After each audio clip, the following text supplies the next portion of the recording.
Hi everyone. Hope you're having as nice a day as I am because it is ridiculously nice outside where I am. Honestly, I kind of regret saying that because I feel like now that I've let that sentiment out into the open, it is inevitably going to start pouring rain tomorrow and it will be no more than 30 degrees Fahrenheit. But enough with my pessimistic optimism, we are here to talk about books. As you can see from the title of this video, I was tagged to do the Quick to Judge book tag. I was tagged by Life is Like a Novel, and if you haven't checked out her channel, I will link it for you in the description to this video. She's very sweet, very cool. She talks a lot about fantasy novels, so if you like those, you'll probably enjoy watching her. And yeah, she's great. So basically what the Quick to Judge book tag is you're supposed to get a few books out of your bookshelf, or in my case, this awkward small dresser thing I bought at IKEA for like $30 that I'm keeping my woefully small amount of books in. And you read the first paragraph out loud of each book, and then you rank them according to which books you want to read the most, and then I think the number one, you add them to your to-be-read list for the next month, or something. I don't really do monthly TBRs. I just kind of read what I want in the moment. I just go with the flow in that sense. But anyway, I'll grab a few books and read the first paragraph to you. All right, so I have oh my god, I need to start going to a gym. I have 7 books here. These are basically the only books I have with me right now. All my other books are at my parents' house. And so what I'm going to do is read a paragraph from each one and then let you know whether I think I'm interested in reading the book, or I'm going to like hold on it, or maybe I'm just never going to read it. I don't know. These are uncertain times, as I'm sure you have noticed. Where do I put this? All right, so first up we have Three Daughters of Eve by Elif Shafak, and this is so I ordered this book because I heard Lena Norms talk about it on her channel. Also, if you don't watch Lena, why don't you watch Lena? I will link Lena for you in the description as well. She's from England, she works in publishing there, and she does a lot of talking about books, but she also does a lot of talks about living life in a city in your 20s and things that you should know, most of which are things I don't know, so that's why I like to watch her. And she's also really into climate change. She talks about that too. So I thought this book sounded really interesting. She had nothing but good things to say about Elif Shafak. I hope I'm pronouncing that right, by the way. If I'm not, I'll correct it in the description later. The book is about a Turkish woman who is remembering her life at Oxford University a long time ago and these 2 friends that she had at that time. The 2 friends are from Iran and Egypt, and she remembers the conversations that they had about Islam.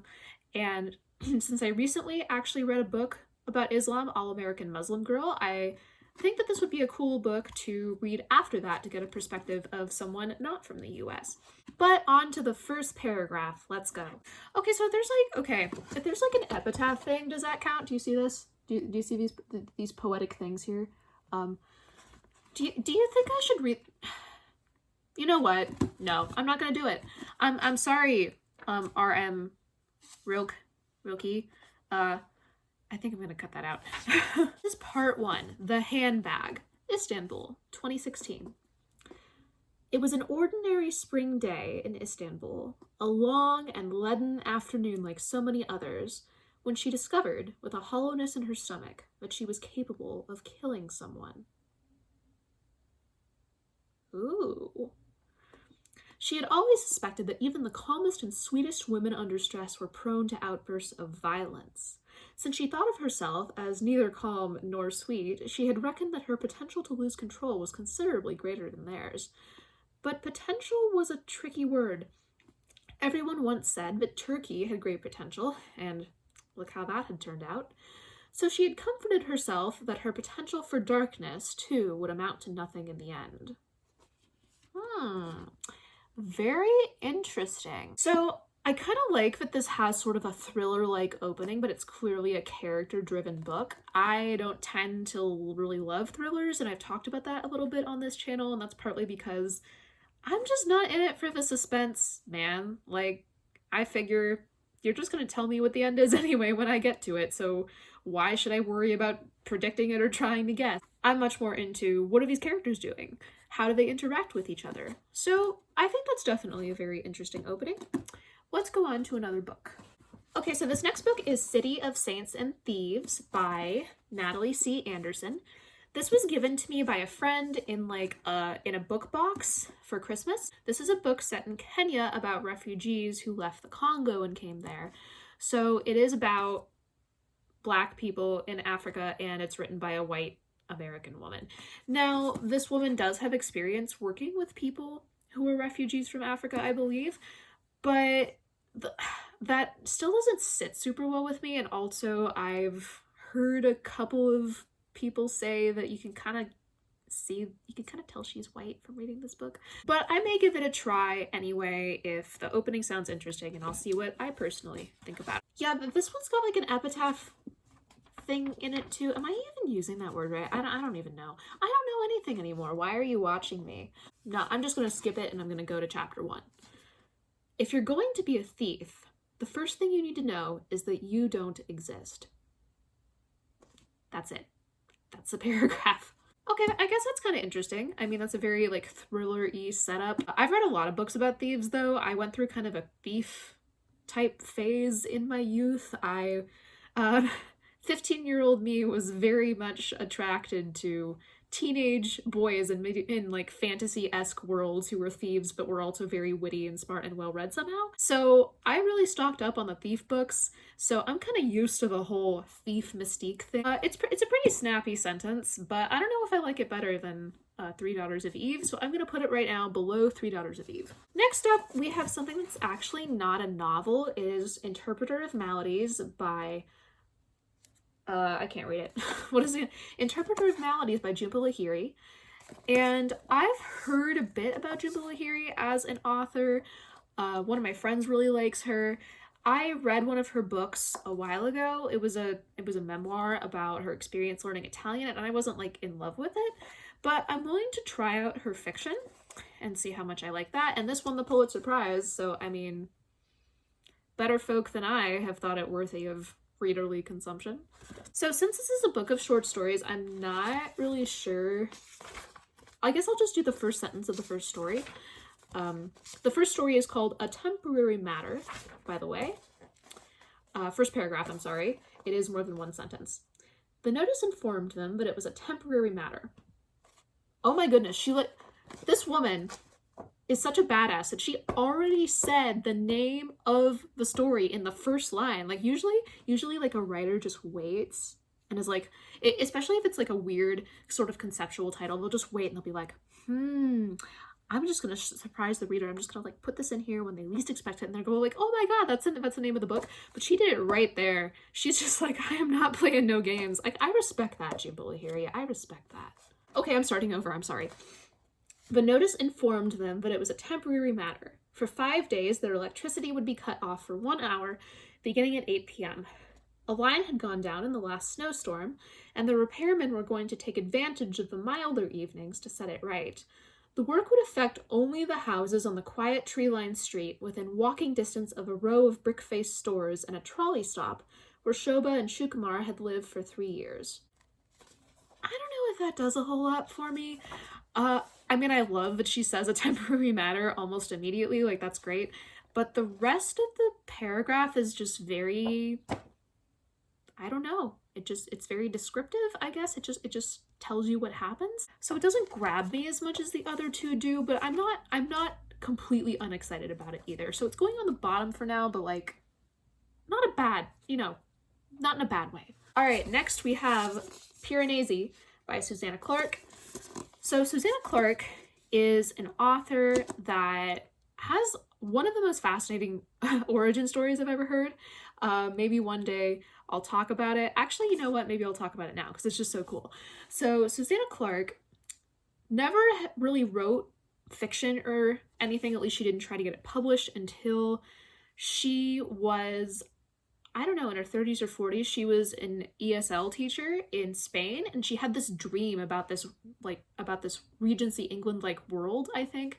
in which magic existed, and so she really wanted to write it down. So she writes it down into this story and takes it into a writer's workshop, and the director of the workshop absolutely freaks out over how good it is, and he shows it to his friend, wait for it, Neil Gaiman. And Neil Gaiman was also bowled over by this story, and he says something like, "This is what would happen if someone had never played the piano and sat down and all of a sudden a Beethoven sonata came out of their hands." And so she decides to turn the story kind of into a novel. She starts working on this novel and ends up marrying the guy who ran the writer's workshop because, like, what else could you want out of this story?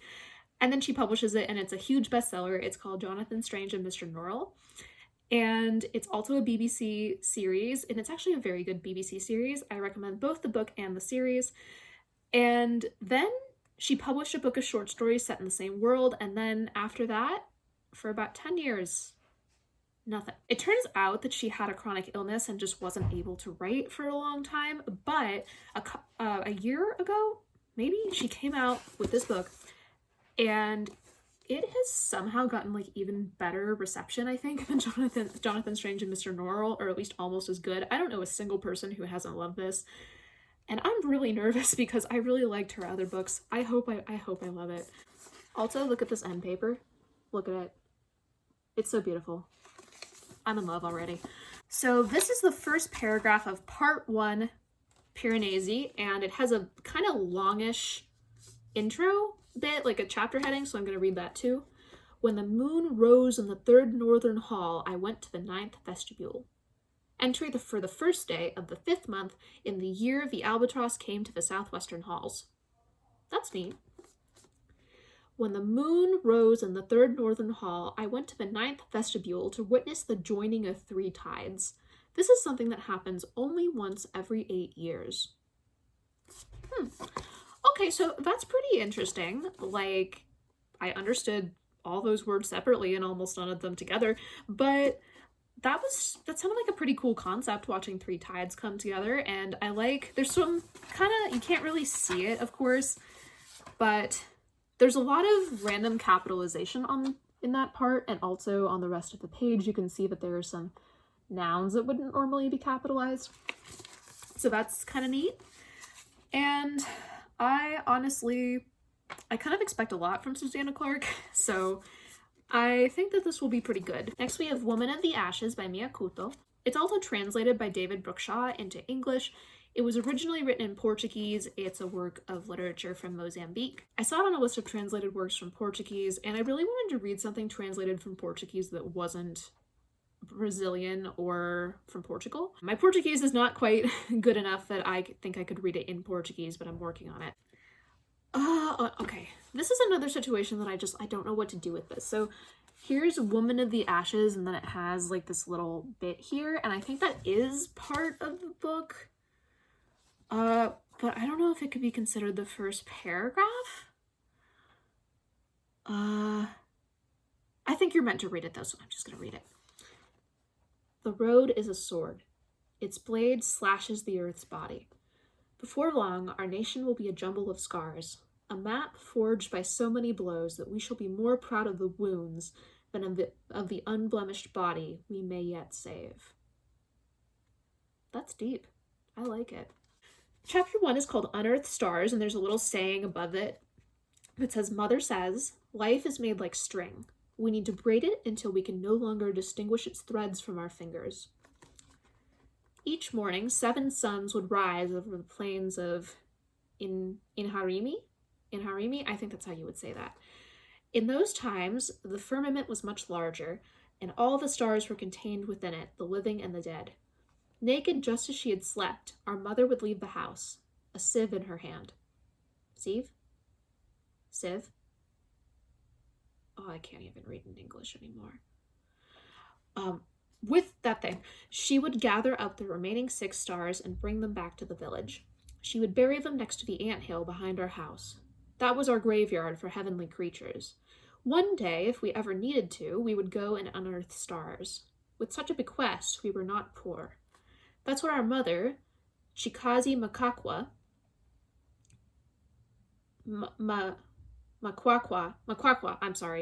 This is not the book's fault. This is me being incompetent. I'm so sorry. Shikazi Makwakwa said, or just mommy in our native language.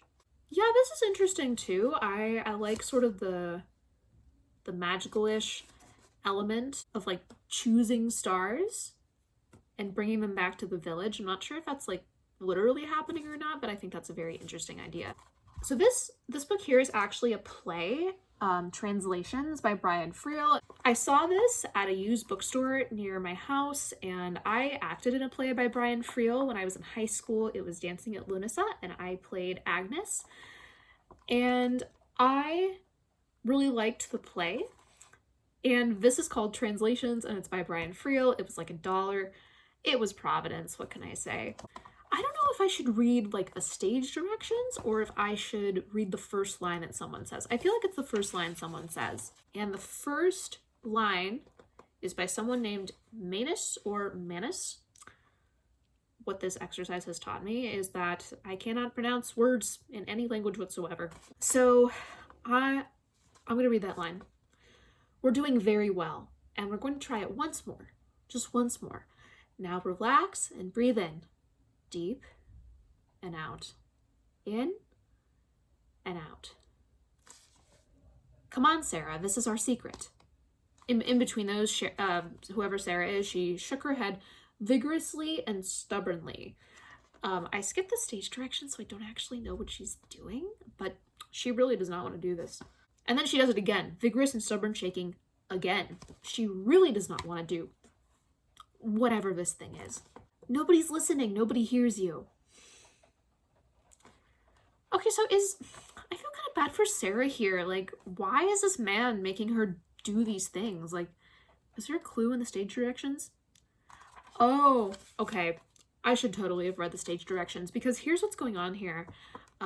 Manus is teaching Sarah to speak. So I guess that she doesn't, yeah, it says that she has what this book calls a speech defect. I don't know that we would call it that today, but this play was written probably 30, 40 years ago. And she isn't able to speak so that people can really understand her, and so he's teaching her how to speak. Yeah, I guess that's kind of interesting. I'd be interested to know if she does learn to speak or not. I guess that's part of the play. Okay, last book we have here is Emily Wilson's translation of the Odyssey by Homer. And I have had this lying around for almost 2 years. I still haven't read it. I suck. I'm aware. I have read the Odyssey a few different times in different translations, but I've never read Emily Wilson's translation, and it sounds like hers is a very interesting one. She pays a lot more attention to what some of the female characters are doing in the story, which is cool. Oh my god, this introduction is 50 pages long.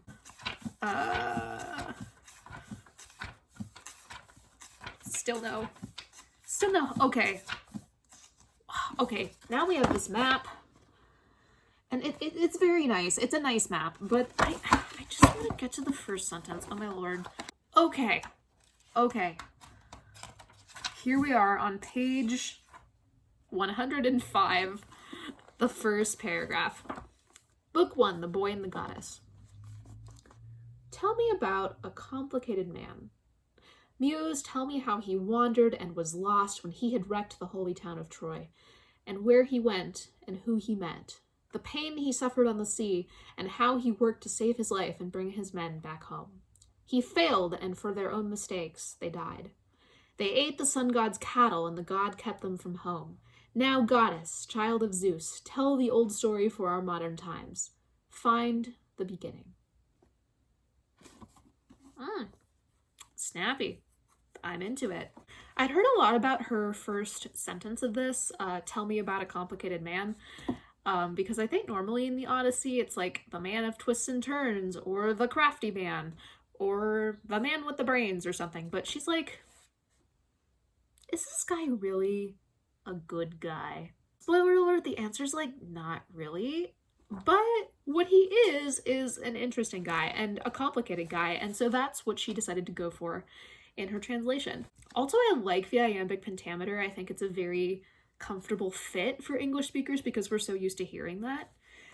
And yeah, that was a really good first paragraph of the Odyssey. Okay, it's time to rank. So on the bottom, I think, okay. Damn it, the stack fell over. Okay, on the bottom, I think I'm gonna have to put Jhumpa Lahiri's Interpreter of Maladies on the bottom, because that was just kind of a basic first paragraph. This is completely based on the first paragraph, by the way. For all I know, I could like this book more than any of the other books in this stack. But I'm just gonna put that on the bottom as far as the first sentence goes. What else here? I think I'm gonna put the Brian... Ugh. Okay.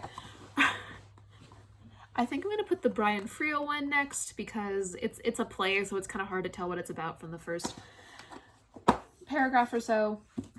And then after that, I'm gonna put City of Saints and Thieves after that, because that was a very dramatic first line. It caught my attention, but I'm very used to the whole thieves don't exist narrative. I'll say Piranesi next. It was a short first paragraph, but it was a neat one. I like the random capitalization. I thought that was neat. And then after Woman of the Ashes, I'm going to put that one next. I like, it kind of throws a lot of information at you, but you want to know what the information's about. So that's cool. All right, so it's down to these two. Three Daughters of Eve and the Odyssey. So, given that I've read the Odyssey already a few times, I guess I'll just put that one down next, because I am interested. I'm so interested to see what Emily Wilson does with it. But this is a brand new story. Three Daughters of Eve is a totally new story to me. That first paragraph sounded really interesting and like thriller-like, and I think that the concepts sound interesting, the concepts behind the story. So there you have it. This is the order right here. Yep. Three Daughters of Eve will be on my TBR. Whether or not I actually read it in a timely fashion, that remains to be seen, I guess. At any rate, thank you so much for watching this video, and I hope that you have a good week and that the weather is okay for you.